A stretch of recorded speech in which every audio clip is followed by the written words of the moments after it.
মাত্র কাজ শেষ করে বাসায় আসলাম এবং বাসায় আসার পরে মোবাইলটা যখনই হাতে নিলাম বিভিন্ন নিউজের পেজ থেকে যে নিউজগুলো আমার চোখের সামনে আসলো, আমি যুগান্তরের কথা যদি বলি, ৭১-এর কথা যদি বলি, বাংলাদেশের সবচেয়ে জনপ্রিয় যে সংবাদ মাধ্যম সেগুলো নিউজ পাবলিশ করতেছে যে যুবলীগ কর্মী সোহেল রানার মৃত্যুদণ্ড চান রামিসার স্বজনরা। বিগত ২-৩ দিন যাবৎ বাংলাদেশের যে সবচেয়ে যে ভাইরাল যে নিউজ, যেটা শিশু রামিসাকে হত্যা করার পরে তার গলা দ্বিখণ্ডিত করা হয় এবং তার মাথাটা বালতির মধ্যে রাখা হয়।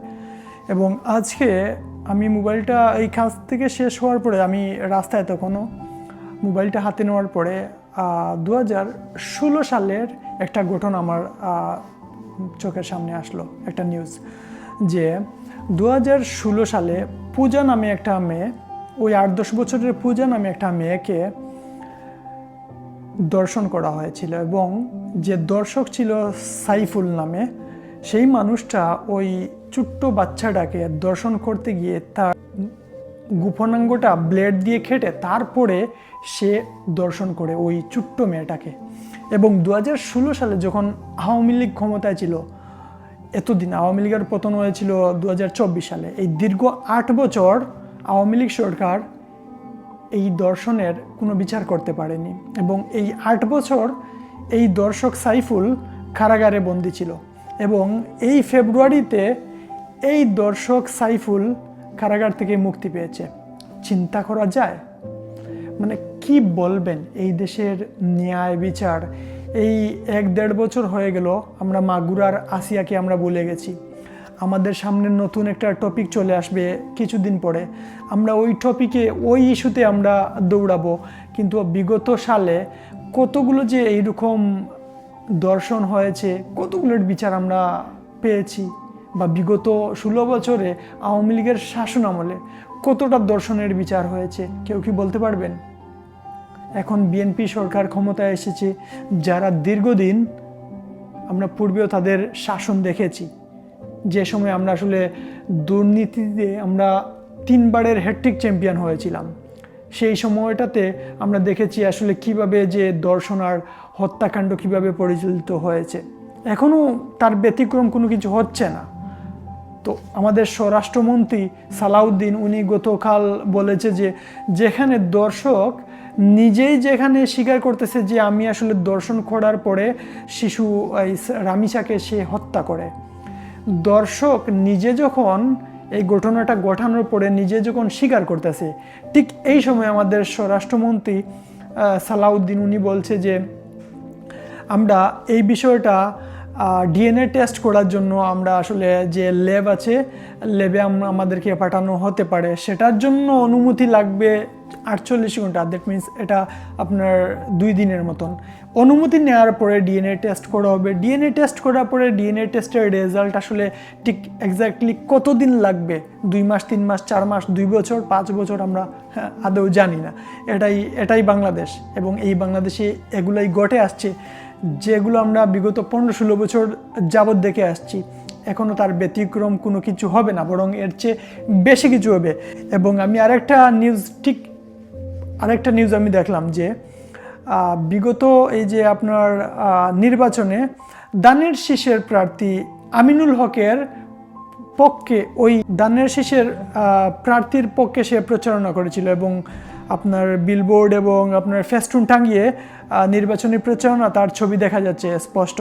সো আমার কথা সেটা না, আমার কথা হচ্ছে আমরা যখনই কোনো অপরাধী অপরাধ করে, আমরা তখন একটা দায় চাপানোর চেষ্টা করি বিভিন্ন দলের উপর, বিভিন্ন সংগঠনের উপর। এটা হচ্ছে আমাদের একটা কি বলবো, আমাদের স্বভাব। সো এই যে জিনিসগুলো নিয়ে আমি কথা বলতে চাচ্ছি, আমরা যখনই কোনো অন্যায় দেখি, যখনই কোনো অপরাধ হয় অপরাধীর দ্বারা, আমরা অপরাধীকে বাঁচানোর জন্য আমরা অপরাধীকে বিচারের কাঠগড়ায় না নিয়ে আমরা ওই অপরাধী কোন জায়গা থেকে বিলংস করতেছে, অপরাধী কোন জায়গার মানুষ, কোন পরিবারের মানুষ, কোন সংগঠনের মানুষ, আমরা সেই দিকে যাই। এখন ওই যে জিনিসটা দীর্ঘদিন যাবৎ আমি বলাৎকার নিয়ে আমি কথা বলে আসছি, যখনই বলাৎকারের শিকার হয় এবং এইরকম কোনো ঘটনা ঘটে, তখন আমরা আসলে এই যে মূল আসল যে আসল অপরাধীকে আমরা ভুলে যাই এবং আসল অপরাধীকে ভুলে গিয়ে আমরা সে কোন প্রতিষ্ঠান থেকে বিলং করতেছে আমরা সেই দিকে আমরা আঙ্গুল তুলি। আমরা তুলি কমি মাদ্রাসার দিকে, আমরা তুলি দাড়ি টুপির দিকে, আমরা তুলি ওই এখন যে সোহেল রানা, আমরা তুলতেছি যে যুবলীগ কর্মী, অথচ সে বিএনপির প্রচারণায় এই যে 2026 সালের যে নির্বাচন সেখানে সে আমিনুলের পক্ষে সে আপনার ভোটের প্রচারণা করেছিল। সো কথা সেটা না, সে আওয়ামী লীগ করুক, সে বিএনপি করুক, সে জামাত করুক, সে আপনার কৌমি থেকে আসুক, এই যে টাইপের যে সংবাদগুলো যে পাবলিশ করা হয়, এই টাইপের সংবাদ পাবলিশ করার পরপরই অপরাধটা তার সংগঠনের উপর চলে যায়। মানুষ তখন ওই সংগঠন নিয়েই ছুটাছুটি করে। কেউ তখন আর আসলে ওই অপরাধীর যে মৃত্যুদণ্ড কার্যকর করতে হবে, অপরাধীকে একটা দৃষ্টান্তমূলক একটা শাস্তির আওতায় আনতে হবে, যে এমন একটা শাস্তি, এমন একটা মৃত্যুদণ্ড তাকে দেওয়া হোক যাতে করে যেন এইরকম দর্শন, এইরকম ঘটনাগুলো ঘটাইতে হইলে 2 বার 3 বার 200 বার অপরাধী ভাববে। কিন্তু আমরা সেই জিনিসগুলো করি না। আমরা কিভাবে, যে সময় আমরা বিগত 16 বছরও দেখেছি, যখন এইরকম কোনো ঘটনাগুলো ঘটেছে আমরা খুব সহজে সিম্পলি আমরা আসলে এই ট্যাগটা লাগিয়ে দিতাম যে এ দাড়ি টুপি আছে, এ শিবিরের কর্মী, এ দাড়ি টুপি আছে, এ শিবিরের কর্মী, বা এ কোনো কিছু করছে, একে কোনোভাবে বিএনপি বা জামাতের উপর কোনোভাবে কি দায়ভার দেয়া যায়, এটা আমরা বিগত 16 বছর এটার চর্চা দেখেছি আমরা। এটাও এখনও তার ব্যতিক্রম কোনো কিছু হবে না। এখন যেগুলো প্র্যাকটিস হচ্ছে এর চেয়ে বেশি, এর চেয়ে কম হওয়ার কথা না। এই বাংলাদেশে কোনো কিছু কম হবে না। সো দিন শেষে আমি এই মানুষগুলোর উদ্দেশ্যে আমার এতটুকু বলার, এই যে আজকে যে রামিসা চলে গেল, আসিয়া চলে গেল, মাগুরার আসিয়া, একমাত্র ওই ভুক্তভোগী ফ্যামিলি জানে যে তাদের প্রিয়জন হারানোর বেদনা, কষ্টটা ঠিক কতটুকু। কিন্তু আপনারা যারা আছেন, আপনারা কি আদৌ কি এই বিচারটা করতে পারবেন? এই দেশে কি আদৌ কি কোনো বিচার সম্ভব? সম্ভব না। এই দেশে একমাত্র যে পারবে, যদি কেউ নিজের আইন হাতে নিয়ে বিচার করে, তাহলে একমাত্র মনে হয় সেটাই সম্ভব।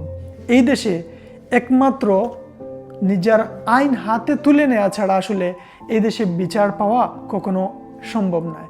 আমি ওই যে আপনার জুলাই মঞ্চ, ইনকিলাব মঞ্চ, আরও হেনতেন আরও যতগুলো মঞ্চ আছে, কই এখন তো আসলে এখানে কেউ এইরকম আইন প্রণয়নের জন্য কোনো আপনার শাপলা চত্বরে শাহবাগে কোনো মঞ্চ বসে না কেন? কেন এখন এইরকম মৃত্যুদণ্ডের জন্য কোনো রায় কার্যকর হয় না কেন? বা এইরকম কোনো আইন কেন প্রণয়ন হয় না বাংলাদেশে? এখন কেন আপনাদের আন্দোলনগুলো কোথায় গেল? আমরা পূর্বেও দেখেছি, যখনই মাদ্রাসাতে এই বলাৎকার, এই অপরাধ, এই দর্শনগুলো সংগঠিত হয়, তখন আমরা আসলে এলাকা, মাদ্রাসা আর ওই অপরাধীকে আমরা ডিফেন্ড করার জন্য, আমরা দাড়ি টুপিকে ডিফেন্ড করার জন্য আমরা বিভিন্ন যুক্তি দাঁড় করাই। সো এই জিনিসগুলো করা যাবে না।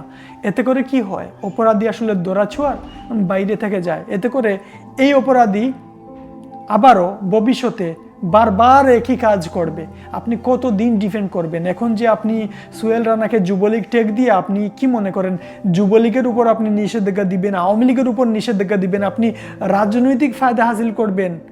এইরকম সোহেল রানা আপনি প্রতিটা গড়ে গড়ে আপনি প্রডিউস করবেন, তৈরি করবেন, এবং এইরকম সোহেল রানা দ্বারা মানে কতটা রামিসা, কতটা আসিয়ার এইরকম মৃত্যু হলে আপনাদের টনক নড়বে, আপনাদের বিবেক জাগ্রত হবে? এই প্রশ্নটা আমি ওই সুশীল সমাজের কাছে আমি রেখে দিলাম। ভালো থাকবেন সবাই, সুস্থ থাকবেন, সবার জন্য অনেক শুভকামনা রইল। আসসালামু আলাইকুম।